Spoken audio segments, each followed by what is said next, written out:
We are live and we are admitting people. Hello, everybody. Welcome. Hi, everyone. Welcome.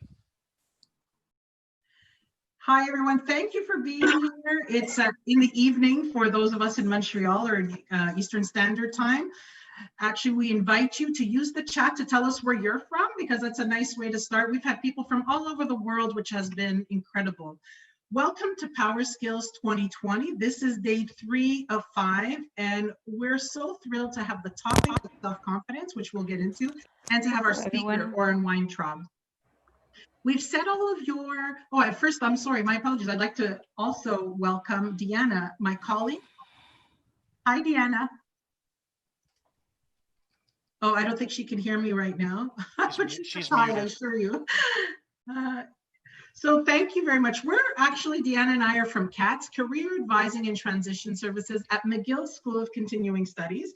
And as the title would suggest, we help people with their career transition and with different career services. It is the first time we put on Power Skills, and I think based on the reaction so far, we will do this again. A few ground rules before I talk about what you're going to be learning about this evening and participating in. One is that we are actually live on YouTube and also broadcast on LinkedIn. We give a link to the YouTube account. If you're worried about this because of the topic and you'd rather remain anonymous, there are definitely ways you can do that. You can turn your camera off. And if you click on your picture and hover over the top right corner, you'll see the word more and 3 dots, and you can rename yourself. So you can choose a different name. You can say anonymous. We've had people put in really interesting names. This way your identity will be concealed. So that's an option that everyone has. Also, we've set all of you to mute. That doesn't mean we're not going to welcome your conversation. It will definitely be welcome, and Oren will tell you when it is that you can ask questions. But this will be very participative. So we're hoping that you're ready for that. Now, I'm just going to minimize my screen because I'm actually going to read, because I do not want to miss out on this introduction. I don't want to say anything wrong. So here we go. Self-confidence is one of the most desirable mindsets out there. It opens doors, builds trust, and enhances our influence. Some people have it naturally. Some of us used to have it. Fortunately, it's something we can build for ourselves by doing a few simple things consistently and with intention. Oren Weintraub has been working with business professionals from all walks of life for the past 7 years, helping them discover hidden talents, exude confidence, and achieve ambitious career goals. He graduated from McGill in 2006 with a degree in psychology. Today, he is a certified trainer with Dale Carnegie for in-person and live online forums, and in 2019 attained the level of master trainer. Having more self-confidence is not a matter of learning content, it's a matter of action. So please sit up in your seat and get ready to participate in tonight's interactive workshop. Welcome to Confidence That Compels. Woo! Thank you, Rosalia. I appreciate that. What a warm introduction. And can I just acknowledge everybody who could be doing something else with their time right now? Good evening, good afternoon, good morning, depending on where you are in the world. I'm looking here in the chat. I see Mateus from Brazil. Welcome. That's amazing. Nina from Ottawa. We've got Paul from Phoenix, Arizona. Marcia from Jamaica. Michelle, a fellow Montrealer, welcome. People from Ottawa, Longueuil, not too far. Montreal, awesome. If you haven't already, please go ahead and say hi in the chat. Let us know where in the world you are logging in from, what city and what country. Please confidently type that into the chat. Please make sure your chat is set to everyone so that all of us can see your answers. Montreal, Gareth Moline. Hi, Gareth. Glad you made it. Lara from Trois-Rivières, welcome. Hi, Nabi. Nabi from Montreal, welcome. Super. I see the names are still coming in from France, but in France, from Pierrefonds. Wow, awesome. From France. That is so cool. This is a truly international group. Wherever you are in the world and whatever time it is, I want to acknowledge you for taking these 2 hours out of your very precious time to be here, committed to your own confidence and being able to show up more confident in whatever it is you're doing with your life at this point in time, which is going to be different for different people. In this workshop, we're going to be focusing on 5 key objectives. We're building our self confidence. We want to adapt powerful language into our vocabulary and take the weak words out so that we are seen as action takers and we feel like action takers. We want to leverage proven strategies to be able to reduce stress and worry. Stress and worry are some of the biggest confidence killers out there, that little chatter that's going on in our mind. We're going to talk a bit about that and look at some strategies for that. Communicate with clarity and conciseness. Confident people know what they want to say and they say it to the point. And finally, use our experiences to communicate with impact and build our confidence by leveraging and knowing and owning our strengths. So that is what we are up to tonight in the following 2 hours. We will be ending at, well, for here it's Eastern Daylight Savings Time, starting at 6 p.m., finishing at 8 p.m. A bit about where is this content coming from? Rosalia said such a nice introduction, so you know a little bit about me. But what about Dale Carnegie, which is where this comes from? So let's have some fun with Zoom, everybody. If you have heard of Dale Carnegie before, please go to your reactions and click the clapping hands. Clapping hands if you have heard of Dale Carnegie, please. All right, lots of clapping hands. Thank you. Nicole, Cynthia, Chris, many people. Oops, oh, they've gone away. I guess those clapping hands don't stick around very long and then they go away. But for those of us who have heard of Dale Carnegie before, you probably know a few of these things, maybe not all of them. We've been around for quite a while, 108 years. And what that means is that we've been in the market through many ups and downs and many changes, and we've had to adapt and evolve in order to stay alive. In business, as in life, as in evolution, we either evolve or we die. And that's one of the things I'm really excited to see so many people here today. Uh, Diana, how many people do we have in the room so far? 52. And Whoa. coming up, more people are joining us today. Super. 52, over 100, I think almost 200 people registered. If you're one of those 50 people, be very proud you're committed to your evolution so that we can stay alive and thrive in this ever-changing world that's full of uncertainty and ambiguity and all kinds of weird stuff that's going on these days. If we evolve, we'll be agile and we will not only survive, but we will thrive. We've got over 200 offices around the world. We're in over 80 countries, and our material is delivered in over 35 different languages. And what that is just goes to show is that what we're going to be talking about today from the point of view of confidence, it's not something that's for Canadians or for Americans or that's localized in a specific language. It is something that's about being human, which means whoever you are, you can use this. And whatever situation is in, you can leverage this so that you can be in a better place next week, next month, next year. Okay, we're ISO certified. If you don't know what that means, ISO certified just means that our training material is at a certain standard, and and our trainers are at a certain standard. So that means it means that I had to go through some training of my own in order to qualify to be here. Otherwise, I would not be allowed to be here and work with you in this capacity as a coach. And we've had over 8 million people graduate from our programs. Here is an example of where we are all around the world. I think I see Jamaica there. I see Phoenix, Arizona. I see France. All the places that everyone here is from have a Dale Carnegie office somewhere. So that might be why you've heard of us before. And of course, most people that know of Dale Carnegie, they know of the famous book, How to Win Friends and Influence People, which was written almost 100 years ago. And it's still on the bestseller list today because those principles are really true, tried, tested, and true. So enough about Dale Carnegie. Let's talk about what we came here to talk about today, which is confidence. How to have more of it, how to feel it, and how to exude it. What do you think about self-confidence? Where does it come from? Let's take a quick poll. Where does self-confidence come from?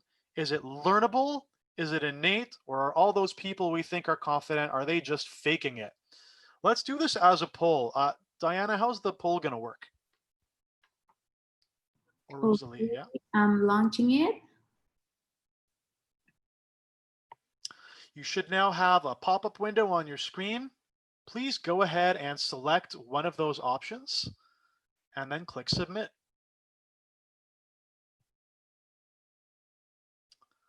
Results are coming in. Very interesting. Very interesting. All right. About 90% of us have voted. The poll will be closing in 10 seconds.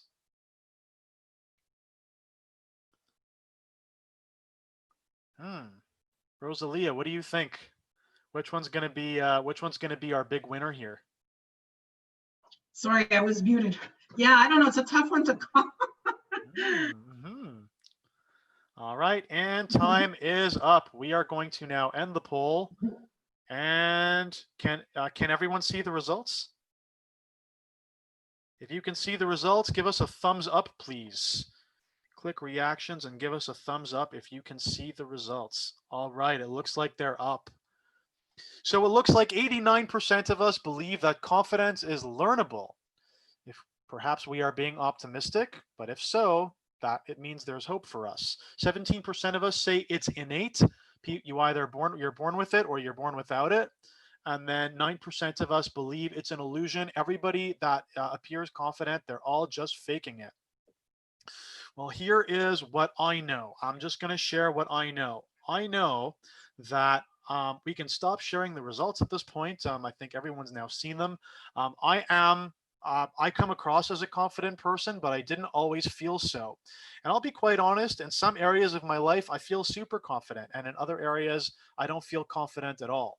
In some areas of my life, I feel confident today, but years ago, I didn't. I've also worked with thousands of people and coached thousands of people who showed up in our training room really low, feeling shy. And then by the time we were finished with them, they're so inspiring and they're engaging and they can speak in front of a group of people and just engage them and with a big smile on their face, and they can't believe it about themselves. But everything about them has changed. What does this mean for us? It means that we can indeed learn how to be confident. So what we're going to look at here is, if so, how? How does that look and how can we be more confident? It is by following a cycle. We can call it the confidence building cycle, and it looks like this. It starts with attitude. If we, by the way, for those of us that the 89% that said it's a learnable skill, I can learn this, yay, that means we have a super good attitude. It means we have the will to learn. It means and by the way, if we showed up here, if we showed up to this workshop, that already means you're engaged in building your own confidence. You're already part of the way there. Your attitude is there. You're positive, you're optimistic, you're hopeful, and you believe that you can grow. That is really, really the first step towards building confidence. The second step, as you look towards the bottom right of the cycle, is knowledge. If it is possible to learn to be confident and we're not confident or we don't think we are, all it means is there are some things we don't know. Okay, some tools, some techniques, or perhaps there are some things we thought we knew, but perhaps we're not using them. But for sure, there are tons of tools, which is what we're going to be looking at today. And then the next step on the bottom left is about practice. Practice, if we don't put what we learn into practice, it's just staying on the inside. Confident people take action. And finally, the more we take action, the more it becomes a part of ourselves and becomes what you see in the top left-hand corner, which is a skill. Yeah, Nina, thanks for asking. Yep, it's learnable. It's definitely learnable. That's been our experience, and that's why my job exists. That's why I'm able to do what I do as a coach, because people show up with low confidence in certain areas, and then they want to grow that confidence in other areas. Now, here's the trap, okay? Looking at this cycle, you see at the bottom left, at the very bottom, what it says, there's a little blue dot and it says something over there. Knowledge trap. What do you think that means? Please type into the chat. What does that mean, a knowledge trap? It's something that's in between knowing and practicing. If you think you might know what that is, take a guess in the chat, please.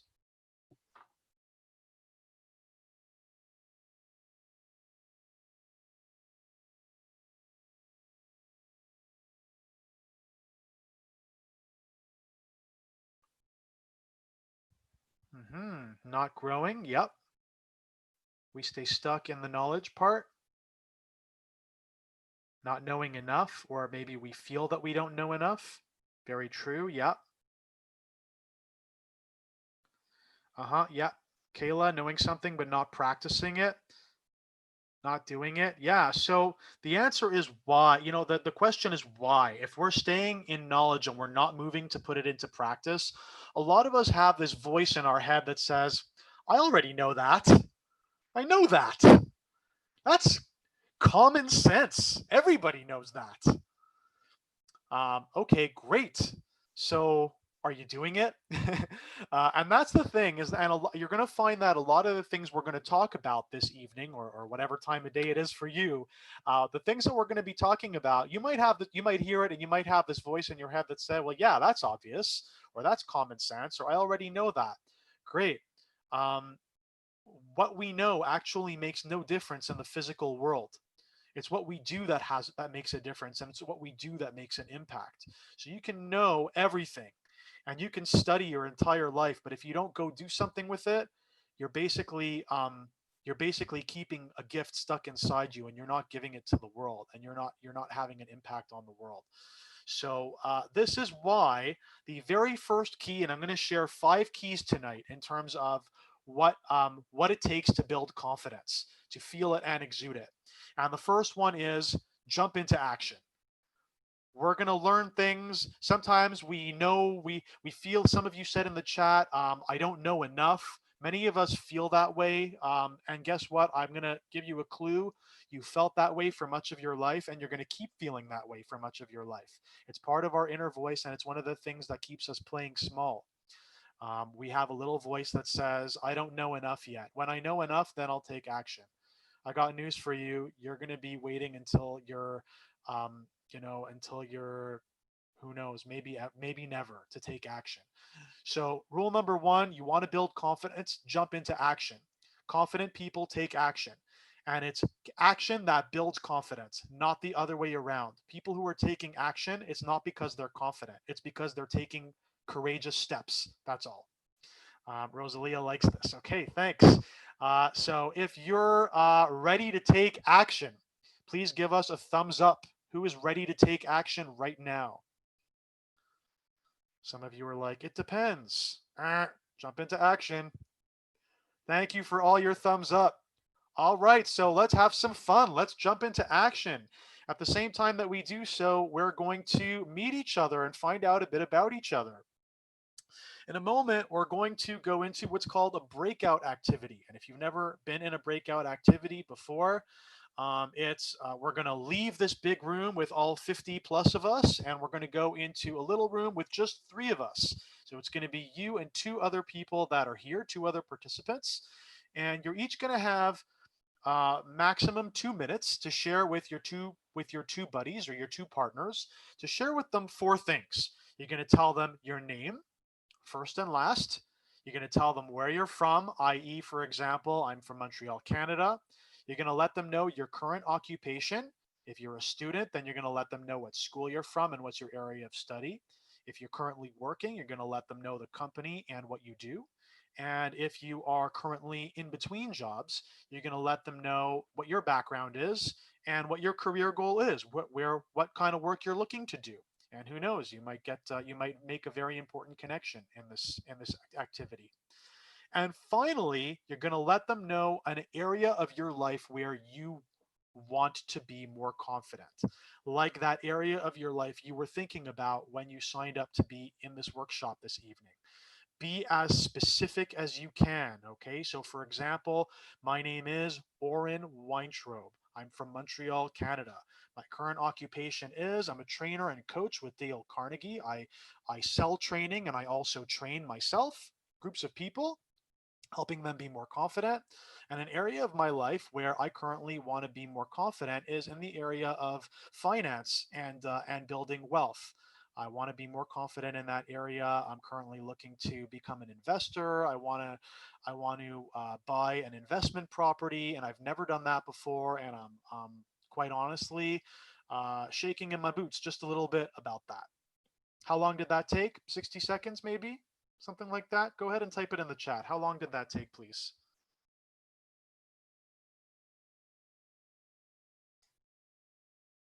Yeah, 45 seconds-ish. Yep. Less than a minute. Great. That's all we need. Hey, Paul. Awesome. Yeah, so that's all we need, okay? A bit less than a minute. Confident people, remember, they get to the point and they're concise about it. Now, in our breakouts, by the way, our breakouts will not be recorded. So what you say is totally confidential. What is said in this workshop in our breakouts stays in this workshop in our breakouts. But that means what you hear somebody else talk about, we don't repeat that outside of this workshop. Please agree to that by giving clapping hands, if you please. Give the reaction of clapping hands if you agree. Yeah, or just nod your head like that. Thank you. We appreciate that. That allows us all to be as authentic as we can and make tonight not just be about learning content, but making it hard, factual, practical, something we can go back to our life now and use. We're not going to go into breakouts just yet, and I'll bring it back to this slide. There's one important thing.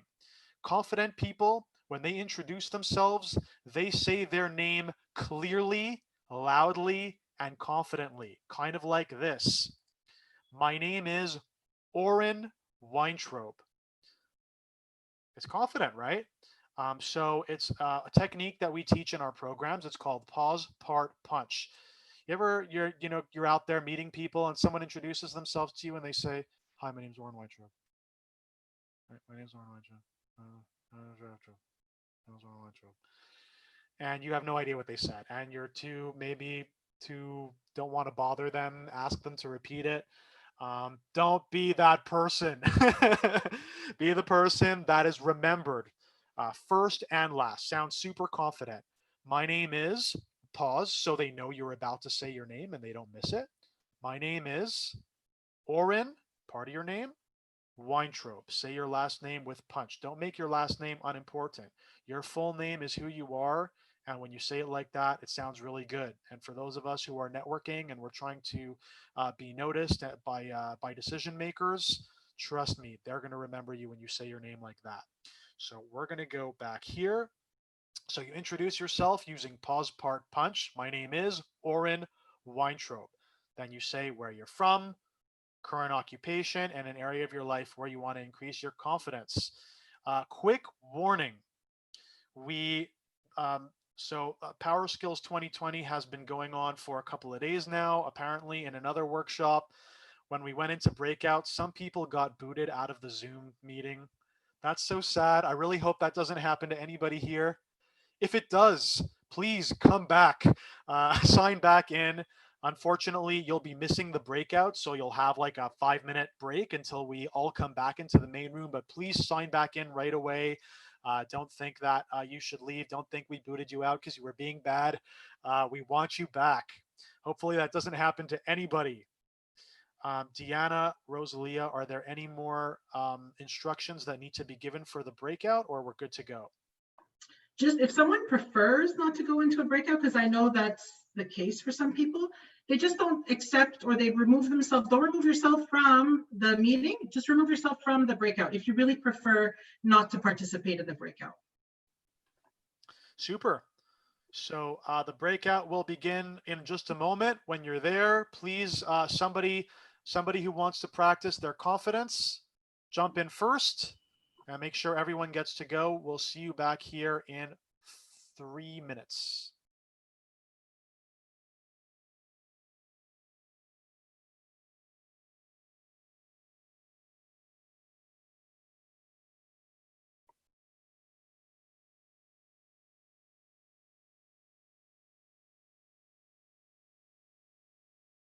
You You should have a pop-up that says it's inviting you to join a breakout. Please click the word join.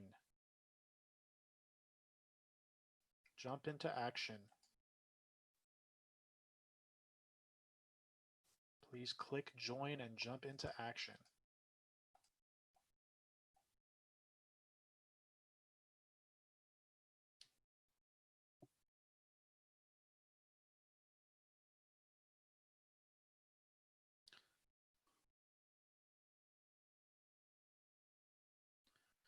Deanna, let's give them an extra 30 seconds. Okay. Because sometimes it takes a few seconds to get started, and then so in about 3 minutes we'll have them back. Okay. Thanks.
We're going back.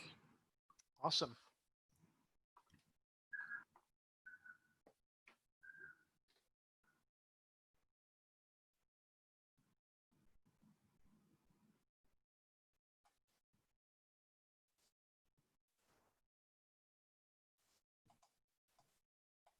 Someone was texting me, sending me a message that she cannot see your screen, but I think it's on her end. Okay. Problem, yeah. I was trying to troubleshoot with her, but They can't see the shared screen. one person. I think Okay. it's on her end. Yeah. Looks like people are coming back from the breakouts now. How many people are in the main room, Deanna? What are we at right now? 27. But we have people still in the breakout rooms. They are coming back. All right. Welcome back. Nice one, Paul. Thanks for letting me know. Hope all is well and sunny and warm down in Phoenix. We are all back. We're all back. Welcome back. Great. Okay. Hey, everyone. Go ahead and type a reaction down in the chat. What was it like being in that breakout? We already had Paul said that was so cool.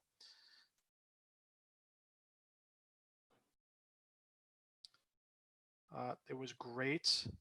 Hard to be concise, Kayla. Yeah, that's maybe where you can get an edge in terms of building your confidence. Nice notice. Nice people, interesting jobs. Oh, yeah. Very nice. Too short. Thank you for that. So we will have to do that again. Except Rosalia's telling me we lost 10 people. 10 people got booted. I hope they come back. Is that, Oh, did I get Oren, that right? sorry to interrupt. They didn't get booted. It was at the mere mere mention of the word breakout. So actually we lost none because of the technology. So All right. that's totally cool. I hope they come back. And just notice, not to judge. We don't know why they left. It might have been because they heard the word breakout.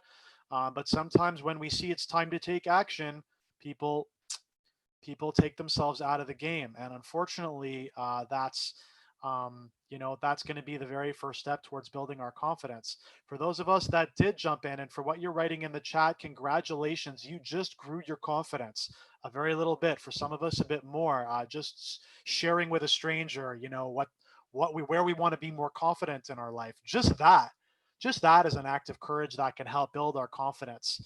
And networking is also something that confident people do. So, congratulations on jumping into action.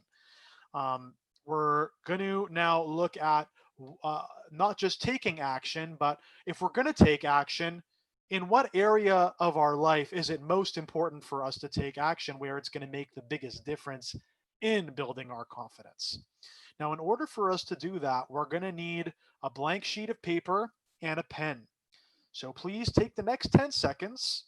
If you already have it in front of you, you're awesome. If you don't, you're still awesome. Please go ahead and grab a piece of paper and a pen. And we are going to have a little conversation about where in our lives should we be taking action where it's going to make the biggest difference in our confidence. 10 seconds.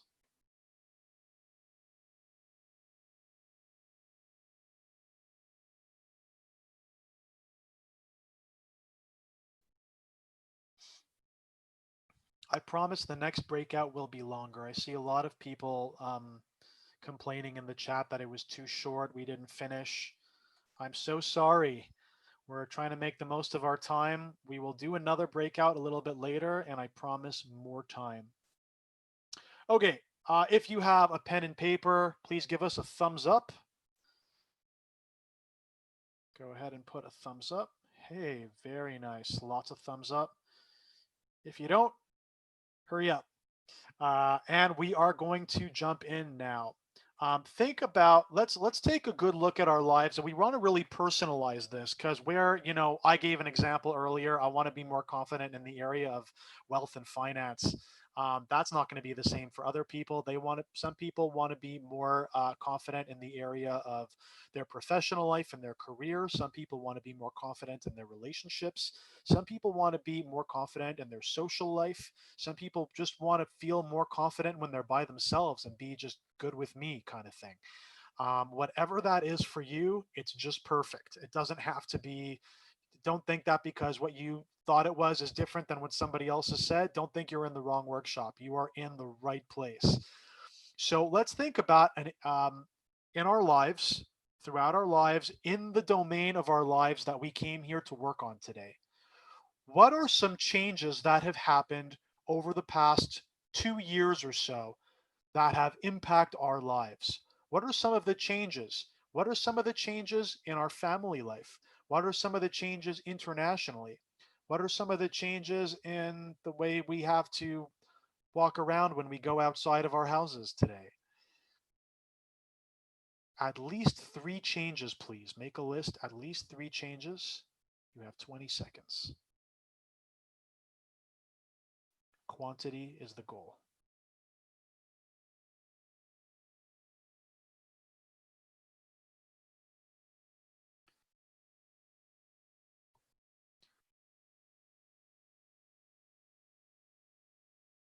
Changes in family, changes in a life partner, changes in friends, changes in where we live.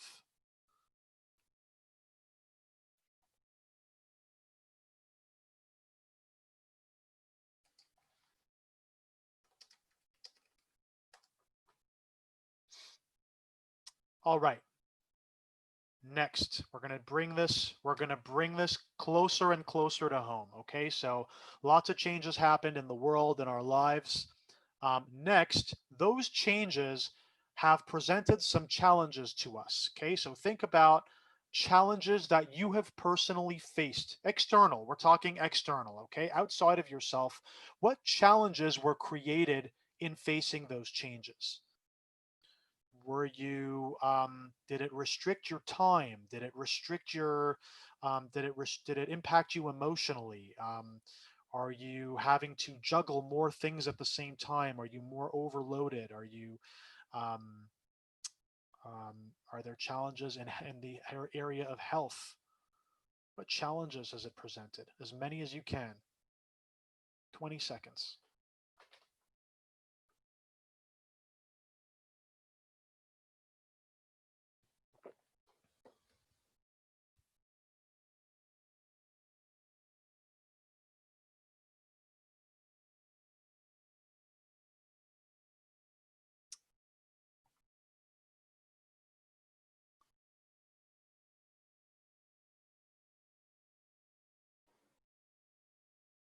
And time's up.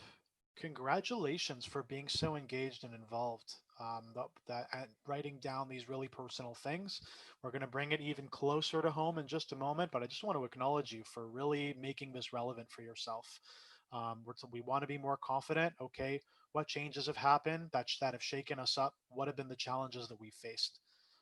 So now the next question is, on an internal basis, what is holding us back? What is holding you back personally from overcoming and dealing with that obstacle or that challenge? What is holding you back internally? Own it like it's something inside of you that's a certain way, and maybe it could be different. Go ahead and write that down.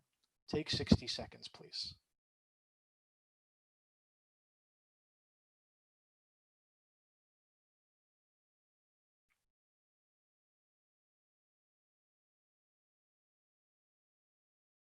For example, what's holding me back is I'm shy. What's holding me back is I have a fear of rejection. What's holding me back is I have a fear of losing what I already have. What's holding me back is I'm afraid I won't be successful. What's holding me back is I'm too old. I'm too young.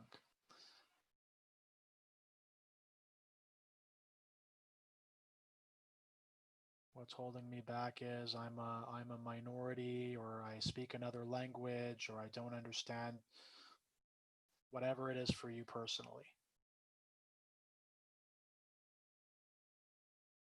It's how we see ourselves.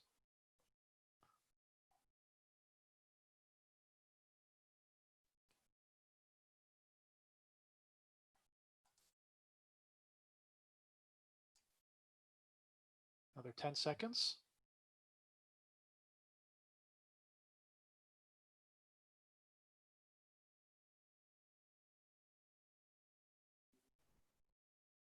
All right. Great job. Hey, this is we are so close to now putting our finger on the thing where we can take action and make the biggest difference. So we've talked about possible changes that have happened, how it's challenged us, and what are some of the things that are holding us back. We call these things barriers because they're something that's blocking us from moving forward and having more success in an area of our life where we want to be more confident. So whatever that is, let's keep that in mind for the rest of this workshop. And really, whatever it is we're talking about, come at it from the point of view of you want to be better at that. Now, there's just a little problem. These barriers, and the reason that they are barriers is that they're located outside of our comfort zone. What is a comfort zone? Go ahead and tell us in the chat. In your view, what is a comfort zone? How would you explain that to somebody who has no clue what it is? And if you don't know what it is, guess.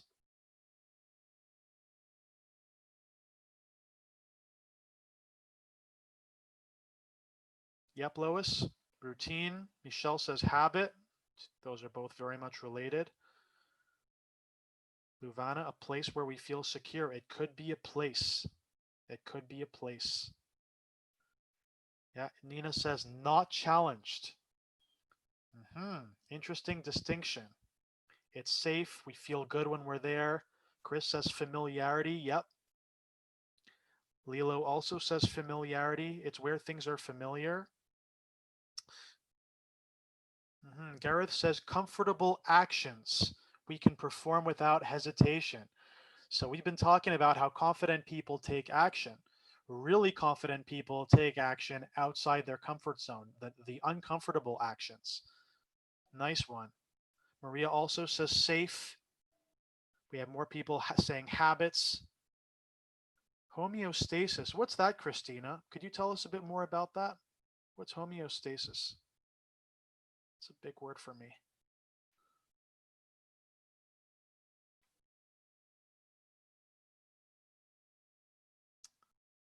Yep, things are automatic. Yep. Saying the same things. Yes. Like we're on automatic pilot. And guess what?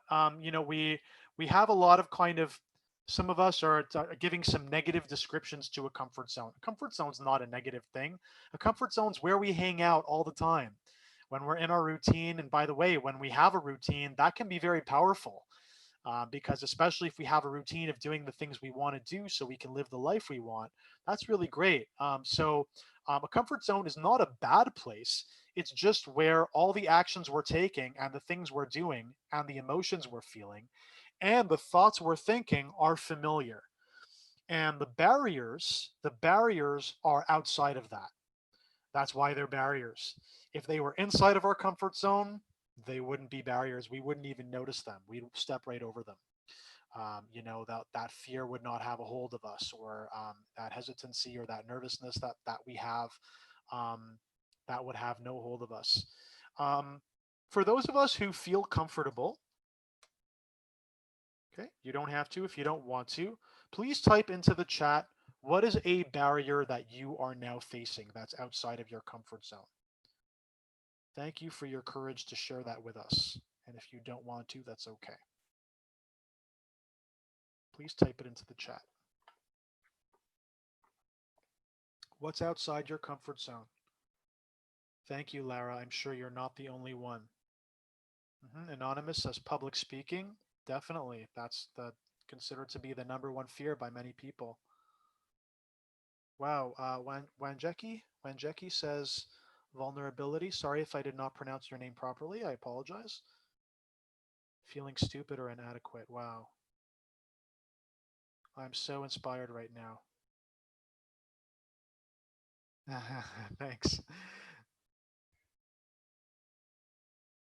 Starting a new business, Paul. Yep. Maria being judged.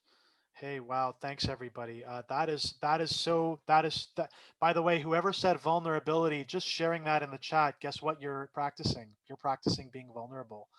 And if you had mentioned something around that in your breakout earlier, that's also being vulnerable. Being willing to be vulnerable and share a piece of ourselves like you've just done, guess what? That's also going to help us grow our comfort zone, and we'll find out why in just a moment. Many people get really frustrated with their barriers because they hang out in their comfort zone and they expect it to just get easier. They expect their barriers to just come like, with time, if I avoid this long enough, maybe I'll stop being afraid. What do you think? Is that going to work? Because in my experience, the more we avoid something, the bigger it gets. The more we avoid something, the more we feed the monster and the bigger it gets.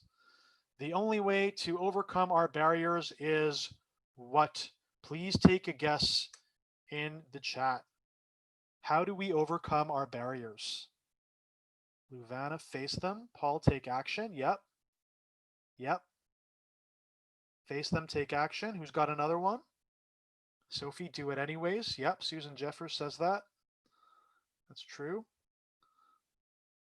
Try it out. Give it a shot. Yeah, why not? Ooh, Chris, self-compassion and kindness to oneself. I love it. Learn how to face them. Yeah, learn how to face them and then face them. That huge.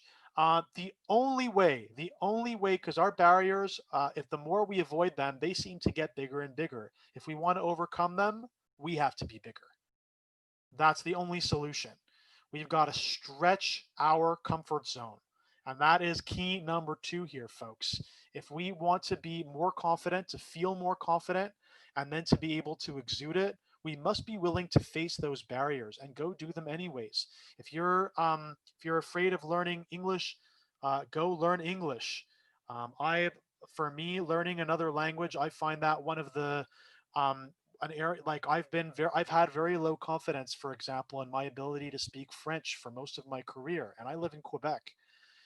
So that is something that touches me deeply. And now I am actually learning another language. I'm learning Spanish so that I can converse with my girlfriend's parents in Spanish because they are from Mexico and their primary language is Spanish. So I'm really committed to that.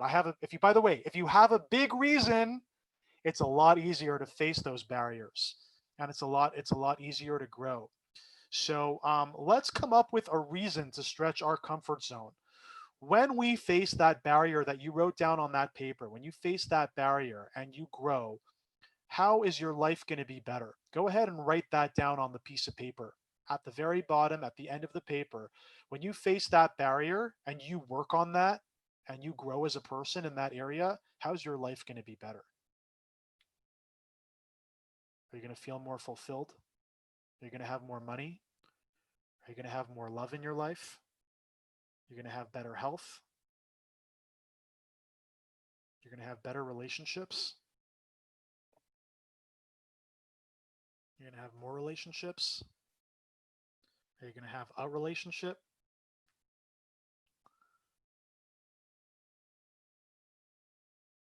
Chris, thank you for writing that in the chat. Please make sure you also write it down for yourself on that piece of paper.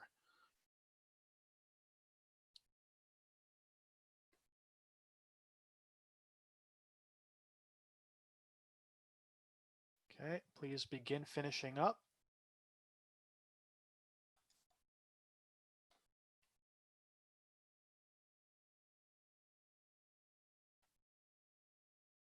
Nice one, Lois. I'm feeling it too. I'm feeling the opportunities. So key number 2 is stretch your comfort zone. By the way, I hope you're taking lots of great notes extensively on what we're talking about, writing down these keys. Just a reminder, if you didn't write it down, key number 1 was jump into action. Jump into action. Key number 2 is stretch your comfort zone.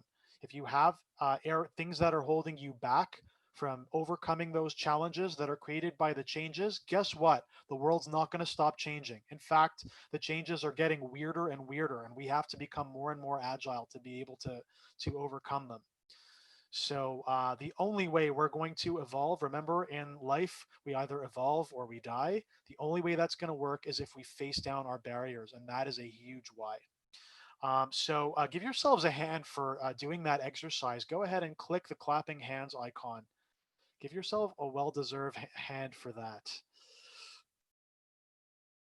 Super. Some of us were, I could feel, some of us are starting to feel hopeful, and I see the people writing here in the chat. Lara wrote strong and confident. Lois wrote feeling freedom. Sometimes your why can just be how we feel every day. Unfortunately, one of the biggest things that are holding us back from being confident is stress. And so the number 3 key that we're going to talk about here is manage your stress, because otherwise, guess what? It's managing you, and it's blocking us from being able to overcome those barriers and be more confident and go get that job we really want, or that opportunity we're looking for, or start that new business we're looking to start. So we're going to take just a quick moment here to talk about stress management, which is something that I think that touches a lot of people, but we don't always take the time to stop and talk about. Think about something in your life that's a major stressor. And by the way, right now, for those of some people in this group also are dealing with anxiety.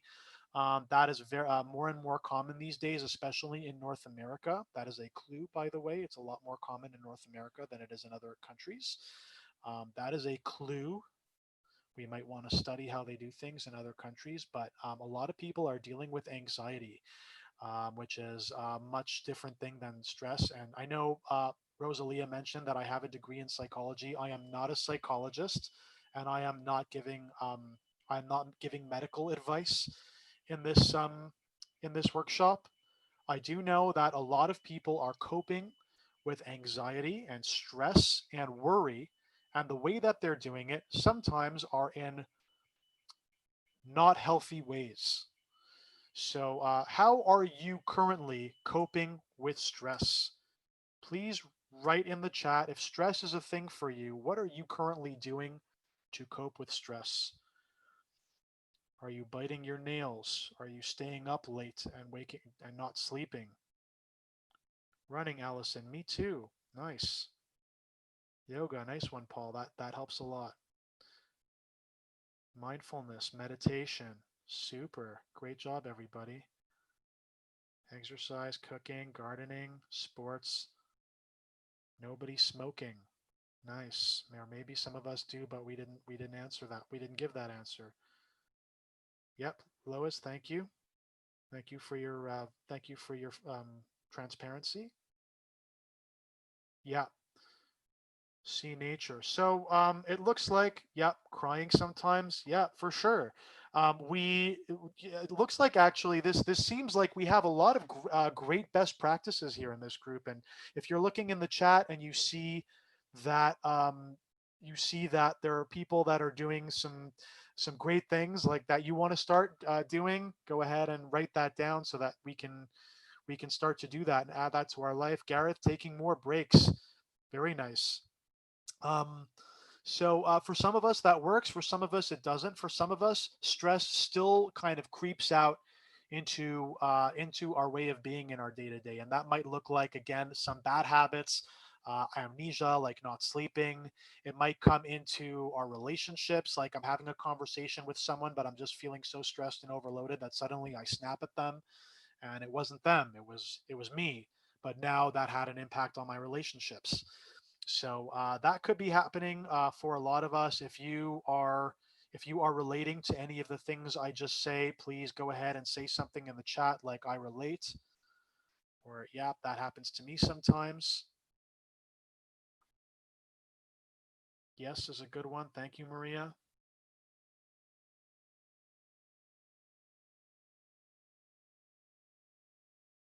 Yep. It looks like for the most part, stress is not a big thing for most of the people in this group. So if you want to try out some new tools, and this is going to help you either save time and reduce your stress, here are some of the things that Dale Carnegie recommends. And this came from real best practices from real people and what they did in order to manage their stress so that it wasn't managing them and blocking their ability to show up confident and exude confidence every day. Okay, keep busy.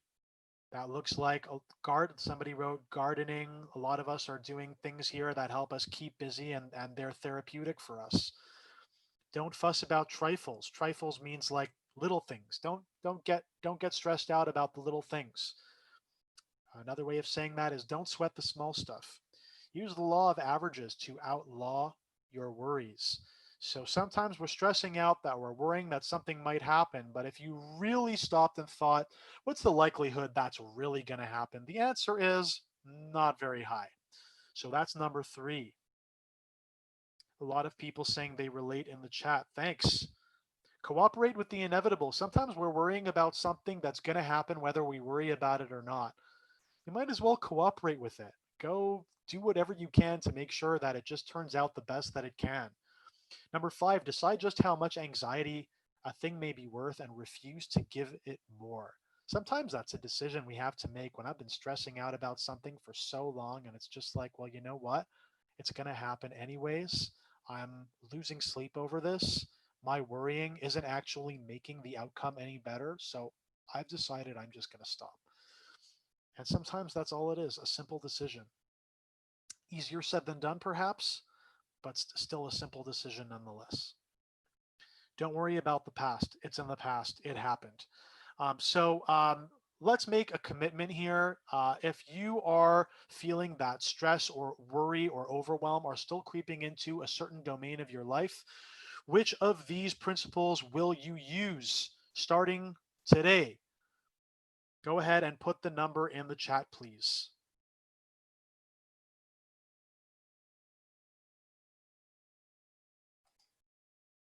Everyone, please pick one, the one you like the best, and put it in the chat.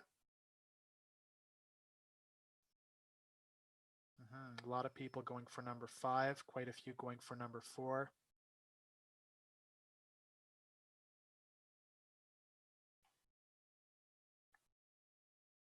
Maria says, I will try not to fuss about trifles. Maria, I don't hear the commitment there. We're going to talk about words in a little while and how the words we use impact our confidence.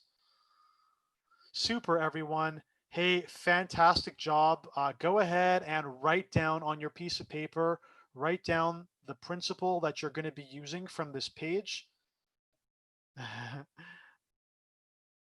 That's right, Gareth. Gareth knows what I'm talking about. Do or do not. There is no try.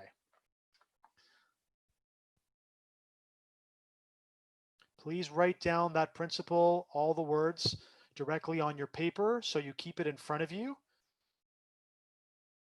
And we're going to use it starting now. So we are focusing on key number 3. We've got to manage our stress so it doesn't manage us. Now, we've been talking a lot about the feeling part. Remember, this workshop is called Confidence That Compels: How to Feel and Exude It. So this is the part where we're going to transition from the feeling to the exuding. People, sometimes you might tell me if this has ever happened to you. Please give a thumbs up.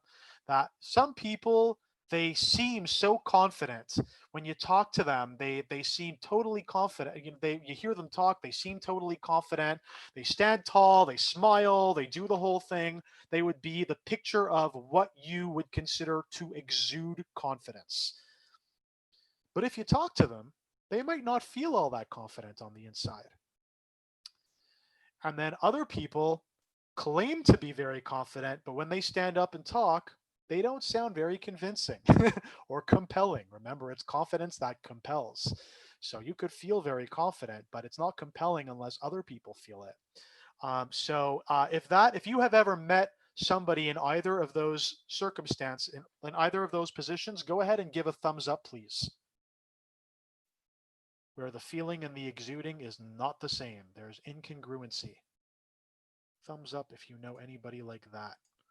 Thank you. Some thumbs up from Paul, Gareth, Catherine, Marcia, Sylvia. Thanks very much. All right. So the idea here is for us to be totally congruent and to be able to look confident and feel confident. That would be the goal, right? So that's what we're up to next. Confident people, one of the main things that makes them confident is the way they communicate. So in a moment, we're going to talk about the way we communicate in order for it to seem confident. Confident people they tap into 3 things in their communication, and I think you'll relate to this. 3 E's. Okay, this is for exuding confidence. People who exude confidence, they talk about things that they've earned the right to talk about through study and experience. Okay, now think about some things you know from study and experience, you know them very well. Think about this now, okay? Maybe you're an expert. Think about an area in which you're an expert. Either you've studied it very extensively, or you worked in that area for a really long time. Maybe you've played in that area for a really long time. This doesn't have to be something professional. It can be something that's just a fun pastime for you.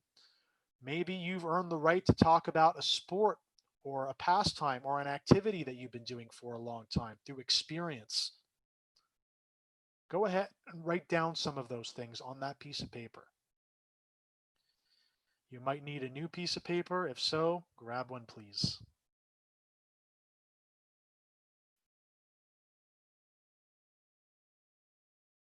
Write down some things you've earned the right to talk about through study and experience.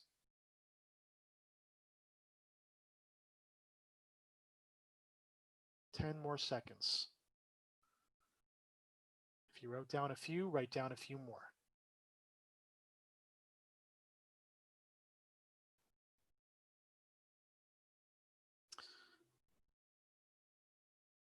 Okay, Write down, take one of the things you wrote on that list, something that you've earned the right to talk about through study and experience, and type it into the chat. What is it? What's something that you know a lot about and you can talk about because of your study and experience? Please type it into the chat. Tania, teaching. Nice. Kayla, beauty products. Super. Yeah. Speed swimming. Awesome. Customer service. Teaching. Technology. Travel. Public speaking. Caregiving. Travel. If you haven't written something into the chat, don't take yourself out. Stay in action. Remember, confident people take action. Please type into the chat what's one thing you know a lot about and you could talk about. Languages, journalism. Thanks, Lara. Gloria. There you go. Project management. Sweet. Wow. We have a room full of experts here. That is awesome. Motherhood. Oh, wow. I'm so touched. That's so true. Sometimes we don't give ourselves credit for something like being a great parent. Wow. Anthropology, administration. Okay, so part of what it is that makes us confident is our ability to own these things. And in any conversation, you could talk about this. Guaranteed, you could talk about what you wrote in the chat. You could talk about it for at least 2 minutes nonstop without being interrupted. Yes? If so, give us a thumbs up. If you could talk about that topic for 2 minutes straight without interruption, give us a thumbs up, please.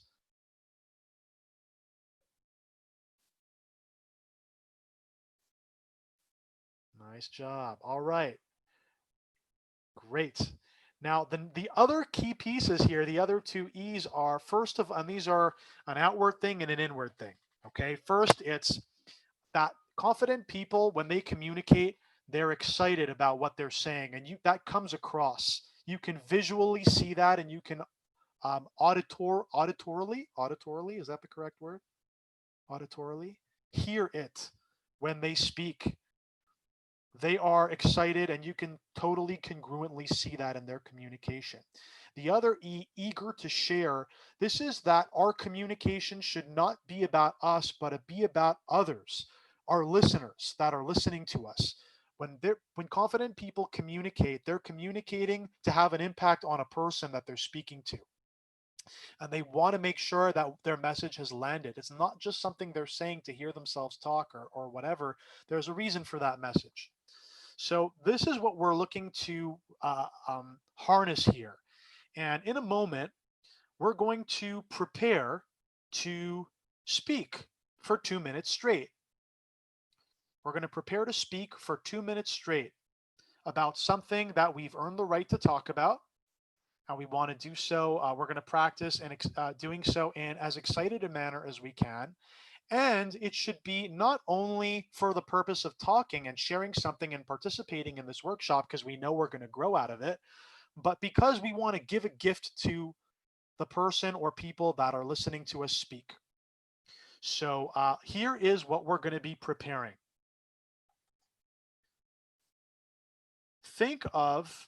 Try to remember a defining moment in your life. Okay, think of a specific moment in your life that was a defining moment.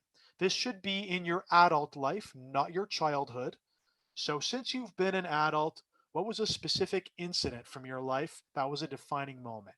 Meaning this incident had a significant impact on who you are today.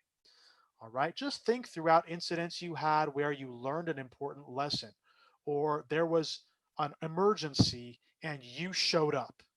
You just showed up and you learned something about yourself. You learned about a strength that you have, something that you offer. It could have been something with your family. It could have been something at work. It could have been a conversation with a loved one or a boss or a mentor. And think about everything that happened. Now, what we're going to do is in a moment, we're going to take a few minutes to just take a fresh piece of paper and write this out as if we're going to tell this story to real people here in the workshop. Okay, maybe you are and maybe you aren't. I'm not telling. But here's what the instructions are. Please grab a piece of paper, and in a moment we're going to have a good 5 minutes to prepare this. And on a sheet of paper, you're going to write down what happened. be sure to let us know when did it happen? So what year was it or how long ago? Who was there with you? Who else was involved in addition to yourself? Where were you? Really take the time to set the scene and let us know who, when, and where. You can begin the story with, so there I was. And this way, you're going to jump into action in telling the story. So you open with, so there I was, describe what happened, when, where, and who. And when you get to the end, prepare to say something like, so what this says about me is. And that could be, for example, what this says about me is I care about my people. What this says about me is I'm committed to my family. What this says about me is I never give up. What this says about me is when I start something, I finish it. Okay, so an example story could be something like this. When I was 30 years old, I was in a job I really didn't like. I was working part time, and I had been in that job for 6 years. I was very good at it. It gave me a lot of value, but I knew that I could never make a career in that job, and I knew that the only way that I was going to feel totally fulfilled was to become a trainer. So there I was. I was getting off a bus in Ville Saint Laurent, Montreal, Quebec, and I was wearing a suit, and I had in my hand a resume. And I was going to submit this resume to the one and only Dale Carnegie Training at their office in Ville Saint Laurent. I got off the bus, and then I realized that the bus stop was very far from the office. And I started to walk, and I walked, and I walked, and it was a very, very hot day. I started to sweat. This was, like I mentioned, I was 30 years old, so this was 6, 7 years ago. I just gave away my age, but there I was walking and I'm sweating, and I finally got to the office. And when I arrived, there was somebody there, and I handed them my CV, and I didn't know how I looked, but I was totally drenched. And a few days later, when I hadn't heard from them, I picked up the phone and I gave them a follow-up call. And when they answered, I presented myself and I said, hey, I came and I dropped off my CV. It's Oren Weintraub. And I got a conversation with the president of the company right there. He told me very impressed with my tenacity to get the job, and that I gave him a cover letter and I followed up. And he invited me to interview. And a short while later, I was working at Dale Carnegie as a trainer. And what this says about me is that I am committed to my profession and that I am good at what I do. So I am now going to open this up to see if there are any questions before we go and prepare. Are we going to be telling this story out loud here in the workshop? Is not a valid question. I will not answer that. Any other question? Act as if you will be telling this story to some people here in the workshop. Any questions, please type them into the chat.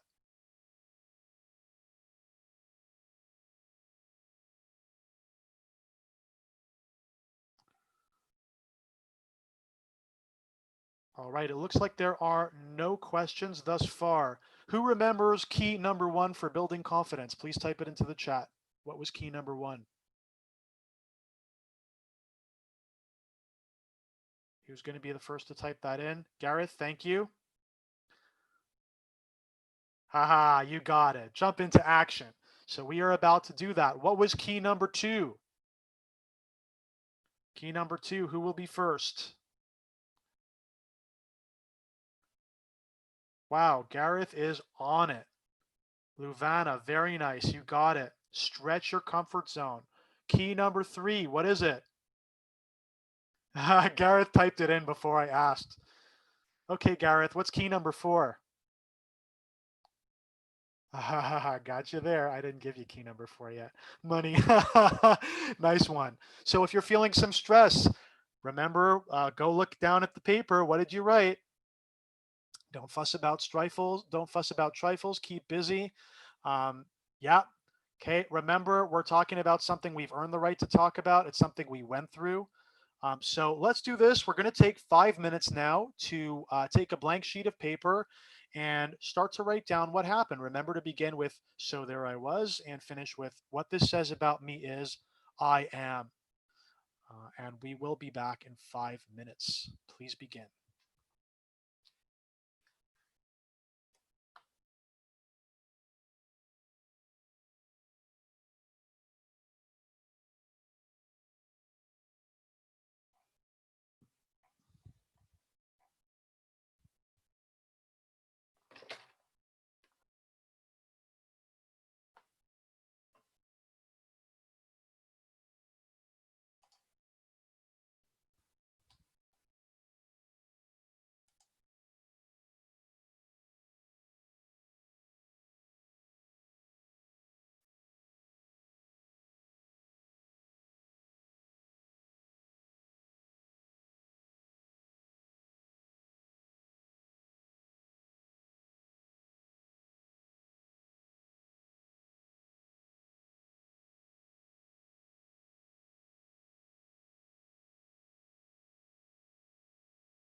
Two more minutes.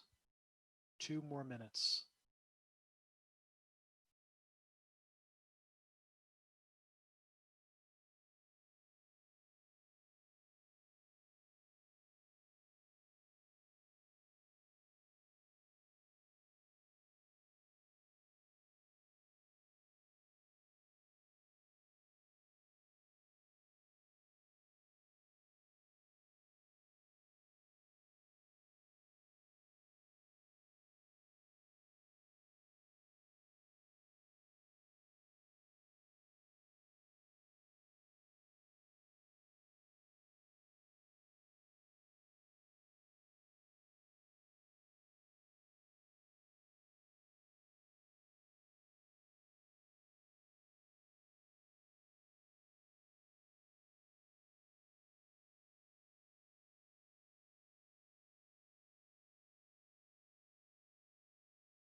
Please begin finishing up.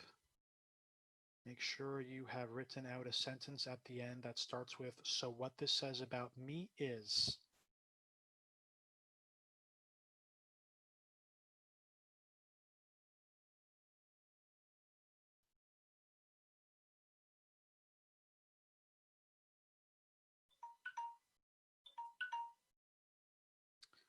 That was the sound of my phone telling us that our time is up.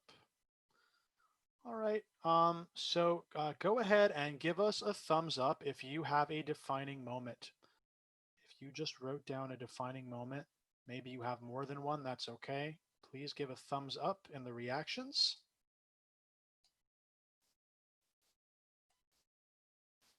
Thank you. Okay, so quite a few of us without thumbs up. Hopefully that is because you couldn't find it. You couldn't find the thumbs up button. At this point, we should all have a defining moment, what we've been working on for the past 5 minutes. If you don't have one because you weren't able to think of one, my defining moment was related to my professional life, but it doesn't have to be that. Think of a moment with your family that, where you had an interaction with your family, with a parent, with a sibling, where you learned something about yourself, that a positive thing about a strength that you have. That's fine. Think about, could have been something that happened recently, or think about an incident maybe with total strangers on the street. I've heard stories about that where people really showed up and they found out they have certain strengths because they stood up for themselves or they stood up for somebody else. Maybe somebody gave you some great feedback about yourself. Maybe you made a difference to somebody. Whatever it is, hopefully by now everyone can think of at least something that they can tell as a story. So one more time, I'm going to ask who remembers what was key number 1. Please type it into the chat. Key number 1. Garrett's first again. Jump into action. Yep, let's do it. So in a moment, we will be heading back into breakouts. And what's going to happen in breakouts is we're each going to have an opportunity of 2 minutes to tell our defining moment to 2 other people in the group. That Rosalia, will it be the same? Will it be the same 2 people, or not necessarily? We can mix them, but we can go back to the same breakout rooms or create new ones as you. Yeah, the same people's good. The same people's good because I think everybody kind of came back and they're like, oh, wow, cool people. So these are people who already know who you are and what you're up to here in this workshop and what you're up to and why you came here tonight and what you're looking to do. So they are going to be a very supportive audience. Please type into the chat, what are some ways that we can be a supportive audience for somebody when they're telling us something that's important to them? Please type it into the chat. Yep, Rosalia, thanks. I hope it goes without saying. Yep. Eye contact if your cameras are on. Yep.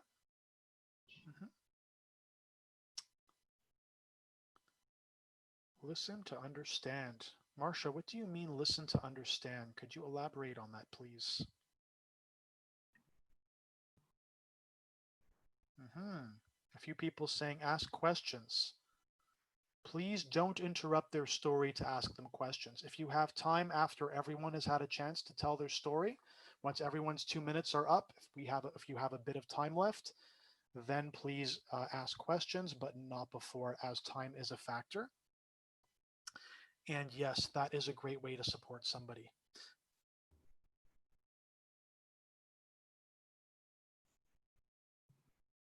Active listening. Nice, Marcia. Yeah. Nina, don't turn the story to you. What does that mean? Could you elaborate on that, please? Tell us a bit more about what do you mean by don't turn the story to you. Listen attentively without interrupting. Yep.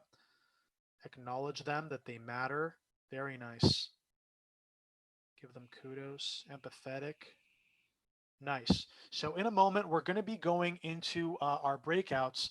When it is not our turn to speak, what are we usually thinking about? We're thinking about what we're going to say when it's our turn. So don't worry about that. You spent just 5 minutes writing it down. Don't worry. It came from you. You earned the right to talk about it. it's going to come out just fine. You don't have to rehearse it in your head while somebody else is talking. It's going to come out great. Also, remember the 3 E's. Excited, earn the right is one. Also, excited. So get into it with your gestures, and if your camera's on, use your facial expressions like I'm endeavoring to do. And remember, eager to share. Don't just tell the story to tell the story and participate in the workshop. Tell it because it could touch and make a difference to one of the people that's in that room with you, and they might hear something they really need to hear. So tell the story like it's not just about you. Tell it like it's also about them. Oren, Yes, please. you promised more time in the breakout rooms. Last time we had 7 minutes. Do you want to maybe 10 minutes or? Yeah, last time we had 3 minutes because it was 1 minute each, right? So this time it's going to be 2 minutes each to tell your story. Plus we'll add another 2 minutes. That will be a buffer so that when you get to the end, you can ask each other questions. And somebody wrote also, give kudos, give them kudos, Rosalia. Thank you. So all these great things that you said in the chat. Once everyone's had their 2 minutes, please do those things so that you can build each other's confidence by speaking to each other. And here's the important thing, okay? When you get to the end of the story, please say the line that you wrote down that starts with "what this says about me is," and own it when you say it. Say it really excited. Say it like you really mean it. Say it with total confidence. And if you don't have confidence, if you're one of the 9% of us that think that everybody's faking confidence, great. Fake it. Fake it till you make it. Who has a question before we go into our breakouts? Please type it into the chat. Someone's going to have to courageously go first once you're in the group of 3, and then the second person goes, and then the third you'll choose from amongst yourselves. Who has a question?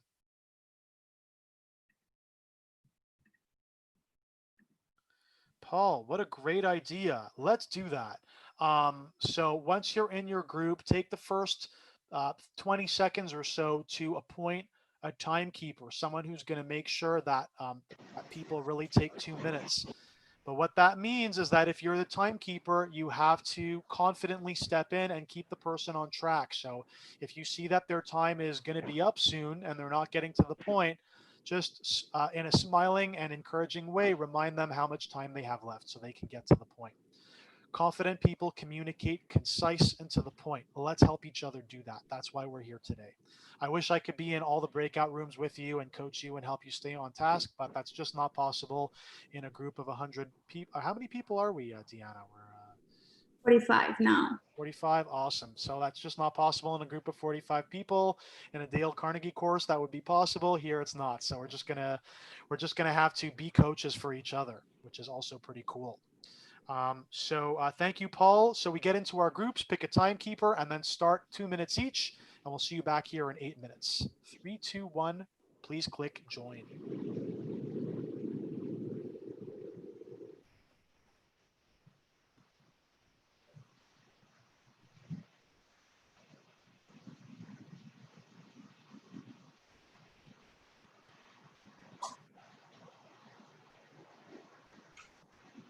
If you're still in the main room, there should be a pop-up. Please click join.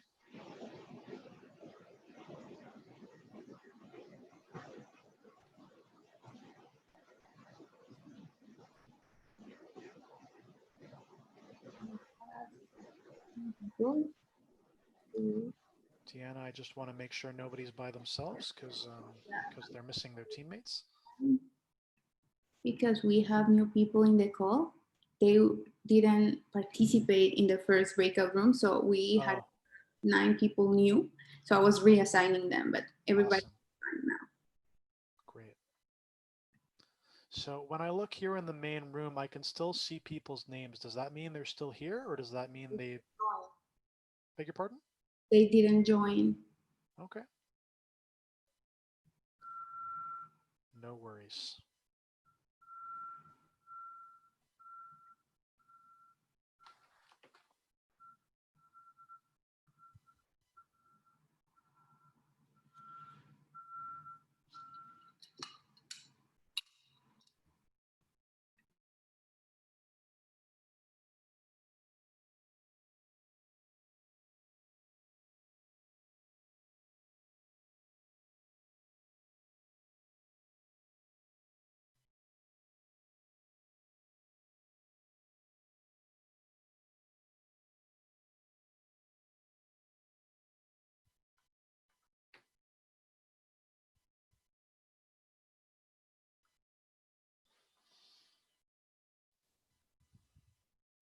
Deanna, thanks for everything you're doing.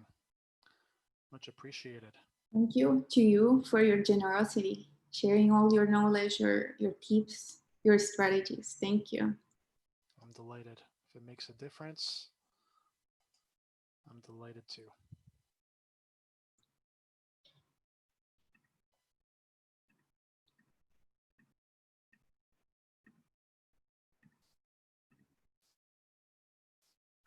I think if you click join in any of the breakout rooms, you can go around and check. Oh, cool. I'm not going to do that because sometimes that throws people off. Oh yeah, that's Oh true. yeah, it says join breakout room. Yeah, and I want them to be. It's uncomfortable enough where they're already going out of their comfort zones when the trainer's there. Sometimes people are like, "Oh crap, I can't, I can't. You're making me blank." I, So that could be the effect of the teacher when you are in front of someone knowledgeable that you black out and you don't know how to answer, or you block yeah, because you don't want to give the wrong answer. yeah, and sometimes I don't mind that for someone who's at a certain level, but for people who came to a workshop that's about building confidence, just doing what they're doing right now is a lot. So I'm not going to visit them. I'll hang out here. To be honest, in my case, I've been uh, attending so many workshops this week on personal branding, self-confidence, your workshop, leaning into discomfort and some many other topics. And it's hard to go out of your shell and yeah, face your fears. Yeah, yeah. It's very easy to stay in our shell, especially now. Everyone's working from home, living from home, doing everything from home. It's one big comfort zone. Yeah. So it's all right. It's all good. So I'm seeing people coming into the main room. Are they coming from breakout rooms or they're just joining? They are coming. I think Enrique, he joined the call. He was out the call. He joined the call, so he's in the main room because. All right. So if you just joined us, welcome. We're in the middle of a breakout session right now. It's going to be happening for another 3.5 minutes. So if you just joined us, we're waiting for that to end. When they come back, we're going to be talking about the fourth key to building confidence. Sorry, I don't know what happened, but my microphone didn't work on the room one, so I just couldn't interact with girls there. That's weird. Okay, well it's working now. Yeah. Can you add me to the group because I was obliged to leave? I will assign you again. Thank Group you. one? Was it group one you said, Doina? Room one, yes. Okay. Thank you.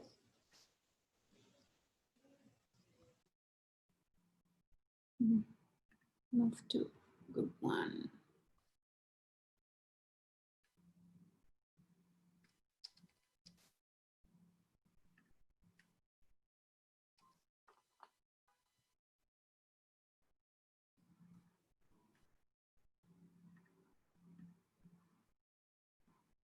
I don't see you. No, you are not accepting the invite, I guess. You're muted, Doina. You're Sorry, I accepted. I was there, but unfortunately, I couldn't unmute myself there because my microphone was like. I'm going to try again, but yeah. if you're not accepted, I don't have any invitation here. I just left, and I don't have any invitation. You know. People join the call again, so I will try to move you again. Thank you. Okay. Try unmuting her before you move her. What do you think? Maybe that'll help.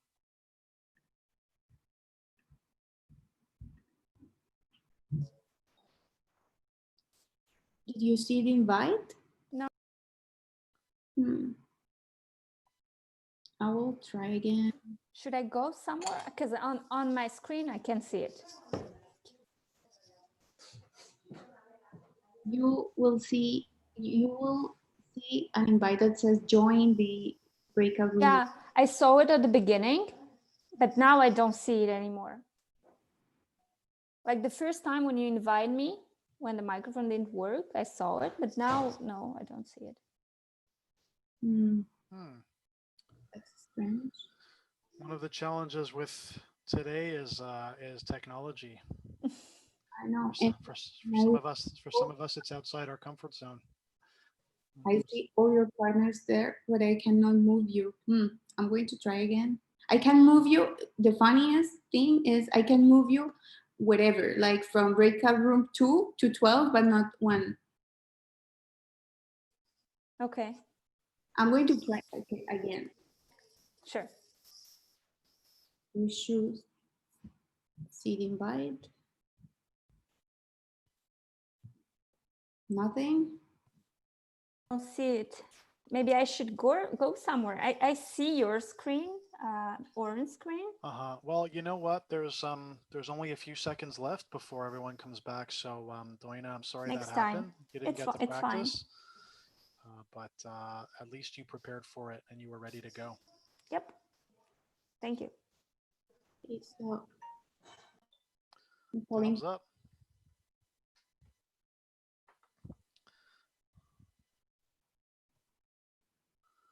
All right, welcome back to the main room, everybody. Welcome back.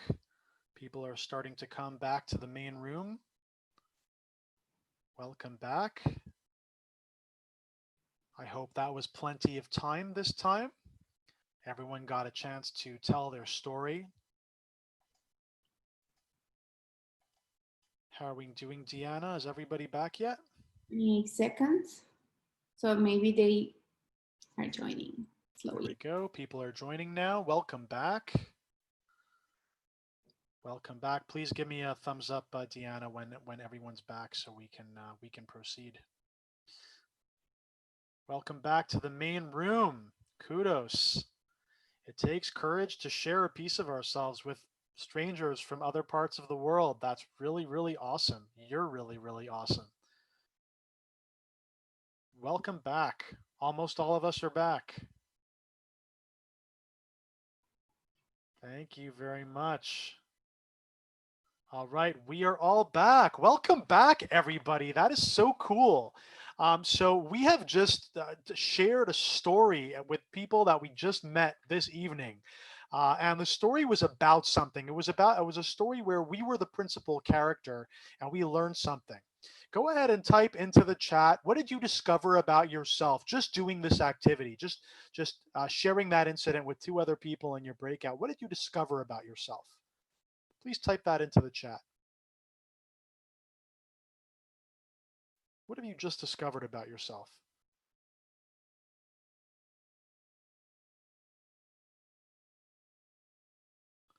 Wow, Lois, thanks for that. Resilient, diplomatic, leadership. Don't mind being vulnerable with strangers. Wow, that is very hard for a lot of people. Brave, Chris. Awesome. Aladdin, caring. Awesome. What else? What did you discover about yourself? Confidence to break the ice. Yeah. Yeah, public speaking is actually a great tool for building confidence. Why? Well, remember earlier when we looked at our comfort zone and we talked about how barriers are things that are out of our comfort zone? Public speaking is one of the top fears on planet Earth. If you just go do that, you're already conquering fear just by doing that, and that builds confidence. Especially if we talk about something we've earned the right to talk about and we're excited, and it's not just about us, but it's about others. Pleasant and warm. Oh, Simona, I'm glad to hear that. Hey, Denis, great to see you. Easier than expected. Okay. Nice.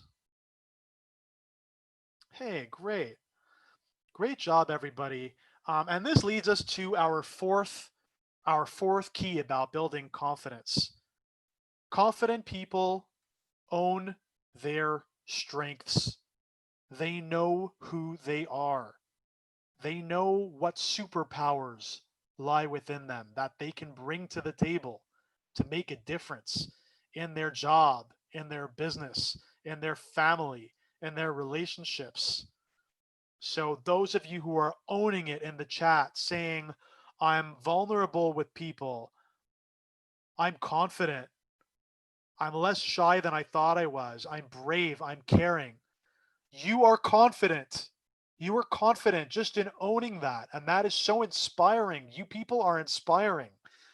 And that it is just so awesome to see that everyone here is willing to go out there and share and open a piece of themselves with others. What did you discover by listening to somebody else speak? What did you discover about confidence? Type that into the chat, please. When you were listening, what did you discover?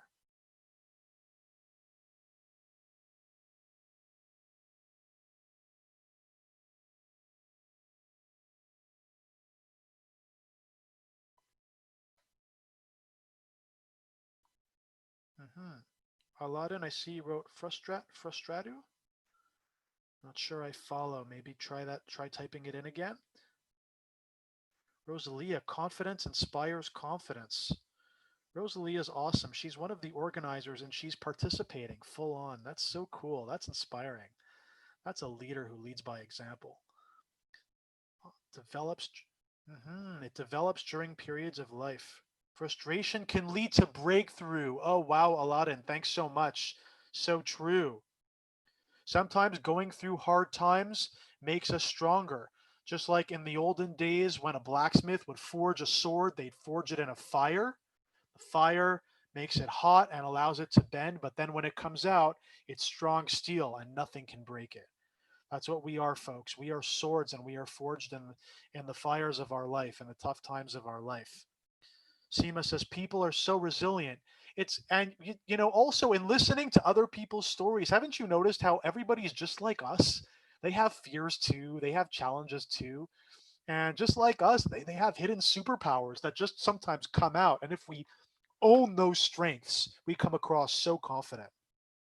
Thanks everyone for what you wrote in the chat. And now we're coming down to our fifth and final key for tonight. Let's just test everyone's memory skills. Who remembers key number one? Please type key number one into the chat. Jump into action, but don't jump the gun. What is key number three? Key number three, who will be first? Manage your stress so it doesn't manage you. Super. Oh, you guys are sitting on the edge of your seats waiting to hear what I'm going to ask next. What is key number two? Awesome. You got it. Gareth, yeah, right. You were ready to type in key number two when I asked key number three. I did that just to keep you on your toes and change things up. And what is key number four, folks? Don't look farther than your screen. Gareth, nice try. Money does not create confidence, I'm afraid. I know lots of people with money who have very low confidence. Own your strength. Yeah. All right. What is left? What is left is I'm going to share with you a key about confident people. It's something that a lot of people fear, but it's something confident people do. And in order to get at this, we're going to have to look at the kinds of words we use. Like earlier, when we were talking about managing our stress, and somebody wrote, I'm going to try to do principle number three. Not really hearing the commitment there. What are some words that don't have a lot of commitment in them that we sometimes use when we're avoiding something? Words like try. Please type them into the chat. Yep. What else? Hesitation words. Yep, Gareth, we'll see. Lots of people saying maybe, but. You know, the word but actually discounts everything that you said before you said but. Yeah, I want to build my confidence, but okay, you're not going to build your confidence. I'm going to try to build my confidence. Okay, no, you're not. What if? Wow, what if, Gloria? Yeah, that can really keep us stuck. Possibly does not have very much commitment. Yeah, here are a bunch more for you. Check these out. These are what we call weak words. We don't have what if on here. Denise says, I feel. Hey, Denise, I feel can be very powerful, just so you know. It's okay to talk about what you feel, no problem. Tomorrow, Seema says. Yeah, I wish this was a more can I type directly onto the screen so everyone can see? I don't think so, eh? We don't have that here. WebEx has that. I love WebEx. Anyway, Zoom Actually, School. you can, Warren. You can use the Blackboard feature. Let me tell you if you can. Deanna, do you remember how to get to that? Which It's all right. Yeah, it's okay. Yeah, there is a Blackboard feature, but that's okay. Yeah. It's all right. No worries. Yeah. So if you find perhaps, thank you. Should is another one. People say, I should go to the gym. I should uh, join Toastmasters. I should go practice for my recital. I should work on that big project. Guess what? You're not going to. I can hear that already in your words. I can't. Guess what? If you think you can or if you think you can't, either way, you're right. I think it was Henry Ford who said that. So what we think we can and what we think we can't, it's all a matter of what we think. We'll see. Just putting it off. That's not being powerful about it. I have a problem. I have a problem is something I hear a lot of people say. How about I have a challenge? How about I have a little challenge? That's more encouraging, isn't it? Because then you just jump into action and you tackle the challenge. I have no choice. Oh, that one kills me. I have no choice. When people say I have no choice about something, you always have a choice. It may not be much of a choice, but every single thing that we say and every single thing that we do was a choice before we said or did it. We maybe didn't think very, very carefully about it, but yes, everything is a choice, 100%.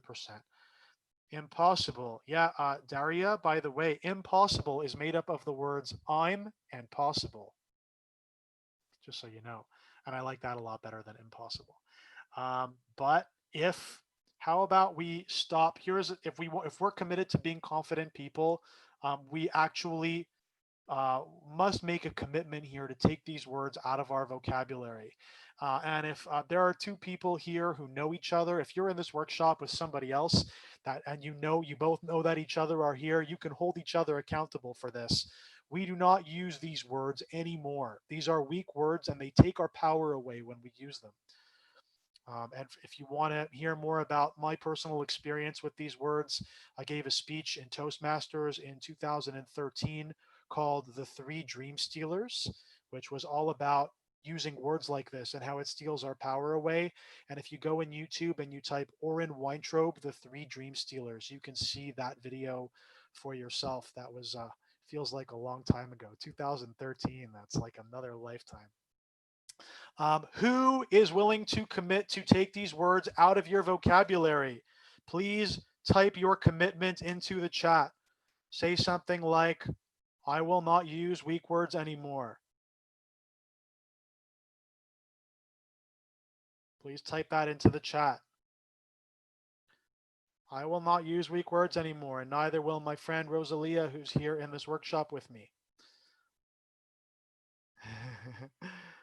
Yeah, there you go. That's powerful.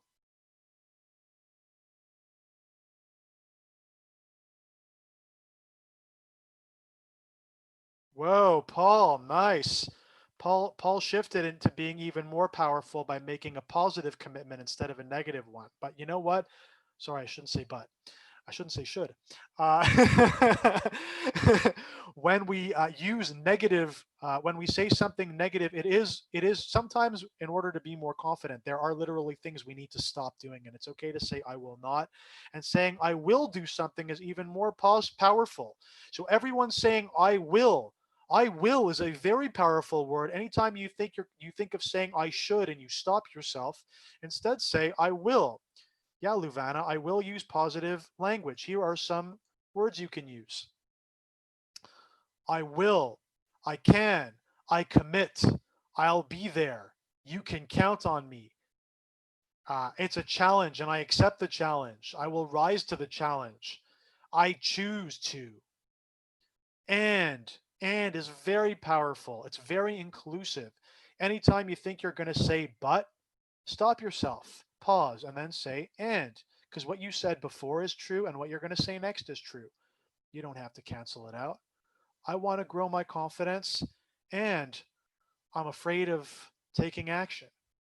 That's very powerful, admitting the fears that we have. Instead of saying if, say when. If I go to the gym, when I go to the gym. Oh, that's a lot more certain. I am.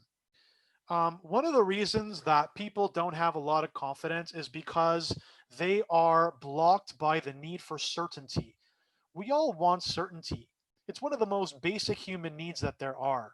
We want certainty that this venture we're standing that business we're starting is going to work.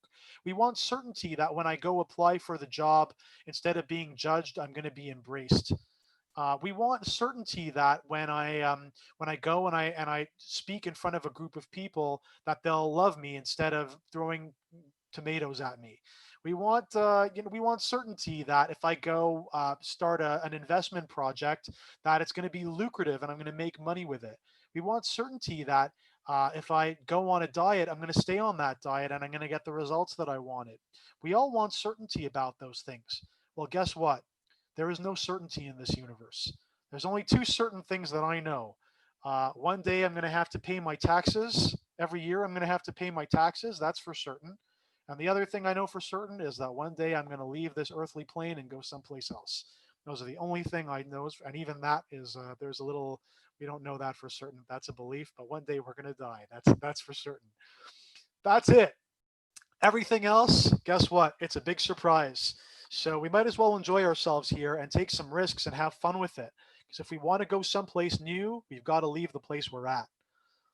And that means we've got to use these words. These are powerful language, and people see people who use words like these as confident. So thank you to everyone who also wrote in the chat, I will only use powerful, strong words. And if you want to restate your commitment now in a positive way, I will use powerful language. You may do so now. Please do so now.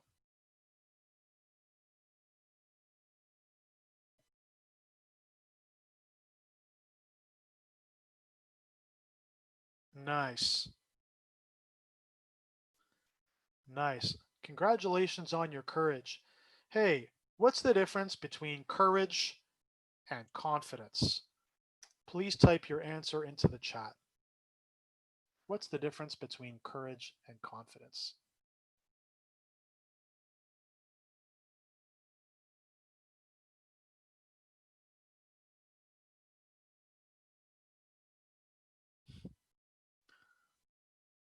The commitments of I will only use powerful language are still coming in. Rosalia says you can have courage but not be self-confident.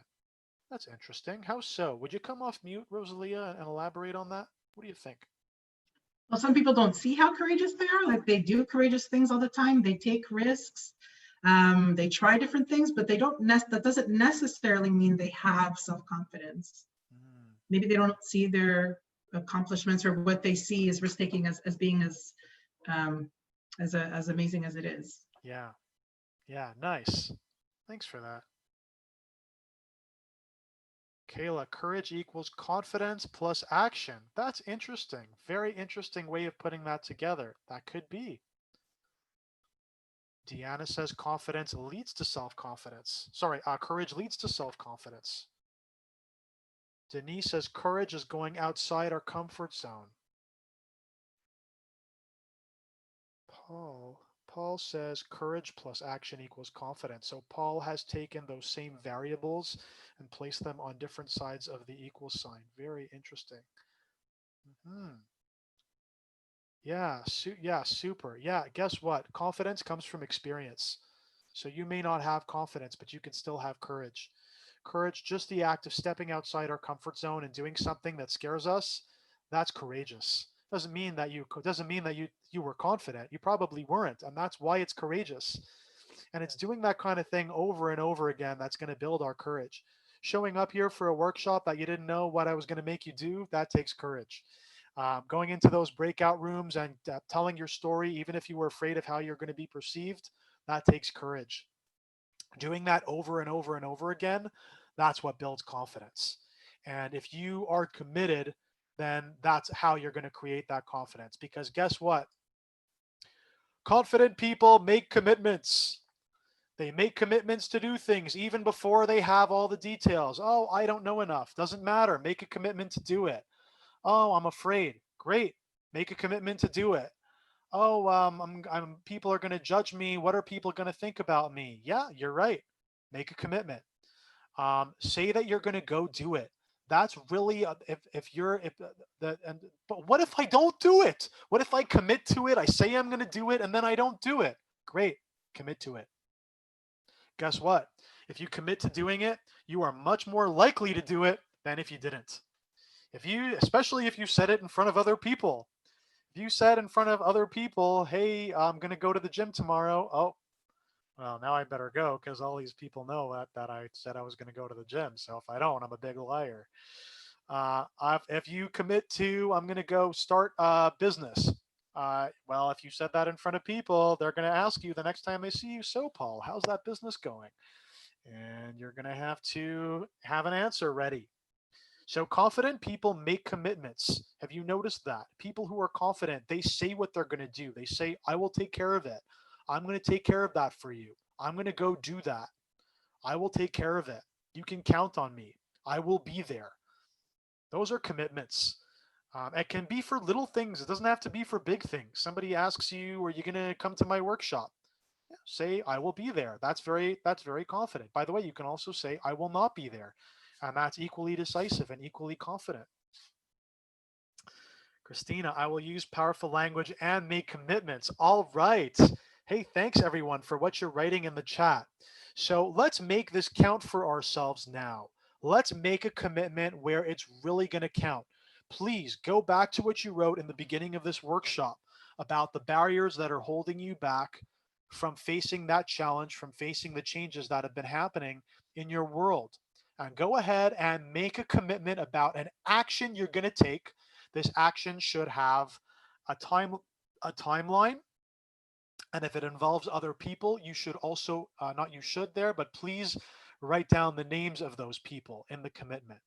So, for example, I will contact my real estate agent tonight to let her know that I'm ready to go with my next visit to a property.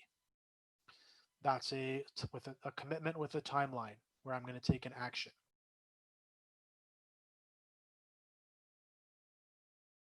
You're welcome, Paul.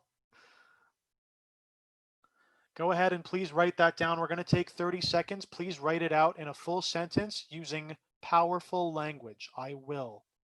I commit to. I choose to.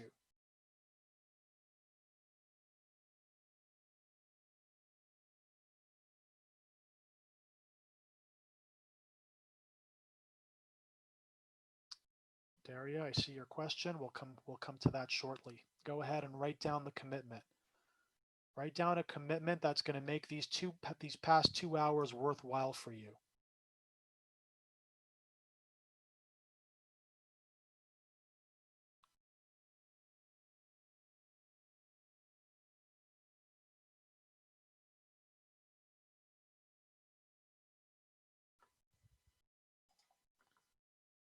Once you're finished writing down the commitment on a piece of paper, please go into the chat and write the words, I am committed.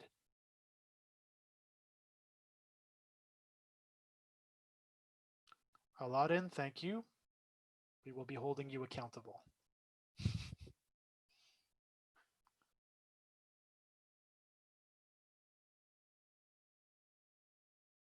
Thank you.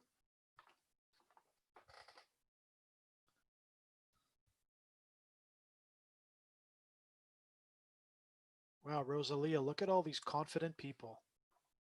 I am so inspired right now.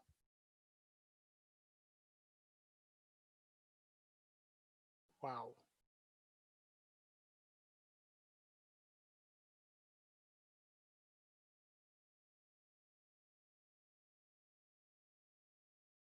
Wow. And some of you actually sharing what you wrote in the chat. You don't have to do that, but thank you. That is very powerful. A commitment as a public declaration is the most powerful kind of commitment you can make. All right. So if you had fun today in this 2-hour workshop and it meant something to you, let's see a thumbs up. If this workshop has been worth your while, please give a thumbs up in the reaction. If it hasn't, you can give a thumbs down. Oops, we don't have a thumbs down. Thank you for all your thumbs up. Thank you.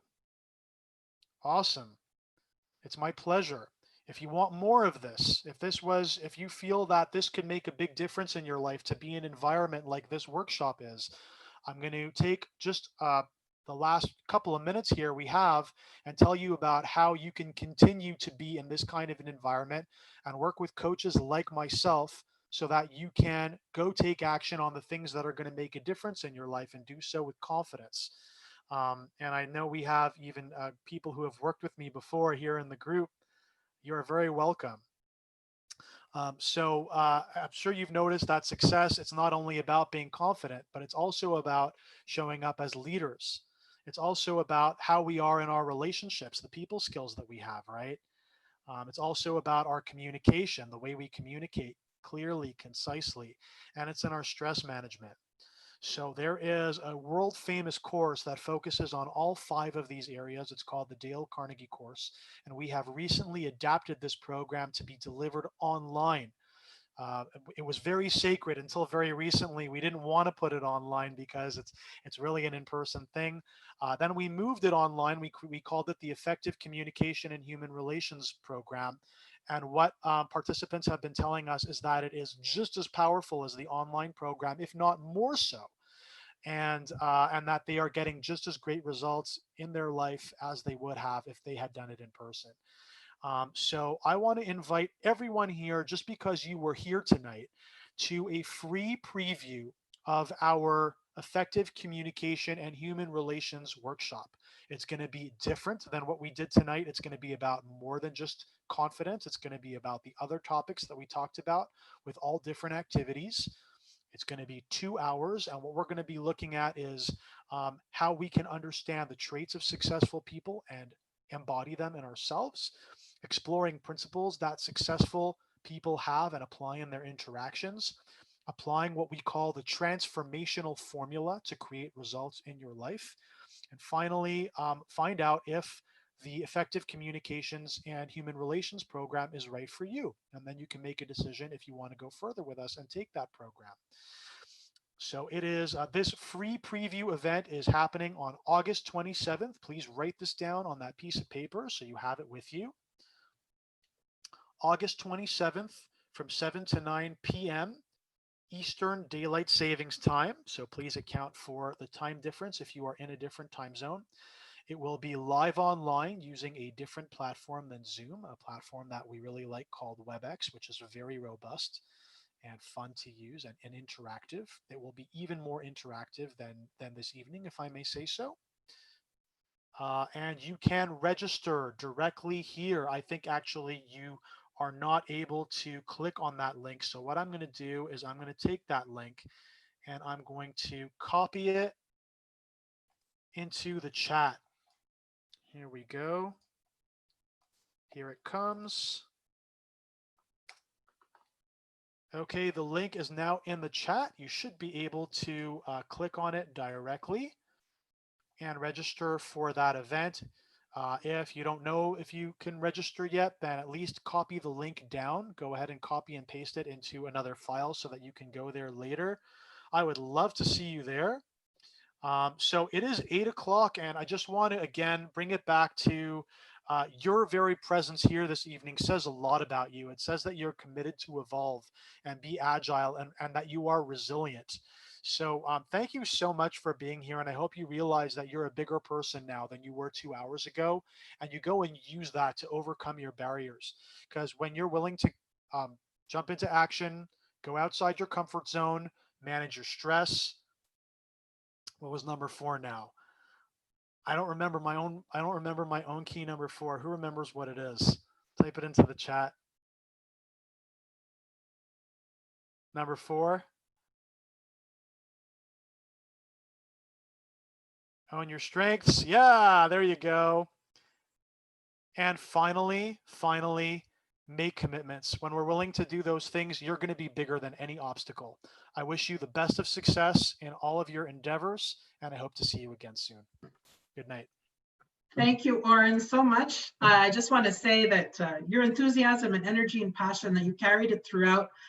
And you know, we talked about at the beginning how it's hard to keep people's attention for 2 hours, but you definitely did that. Not only did you hold their attention, but they were obviously still engaged and are engaged right now as they continue to write comments. Thank you so much. It's obvious to me, and I'm sure to everybody here, that you actually really do care about empowering people to be self-confident. That's very evident. And to all of you who were here tonight, thank you. So nice to see people from Toastmasters. Actually, that's another way to gain confidence. I can't say enough good things about that organization, and that's actually where I met Oren as well. And you can see the skills he's developed through Toastmasters, obviously, and through Dale Carnegie. Thank you for talking about that online course, Oren. That seems great. So to all of you, I wish you a good night, or if the time zone is different where you are, a good morning maybe. And I thank you for being here, and I hope to see you at more Power Skills session. We still got 2 days to go, and I hope to see you there. Thanks, everyone.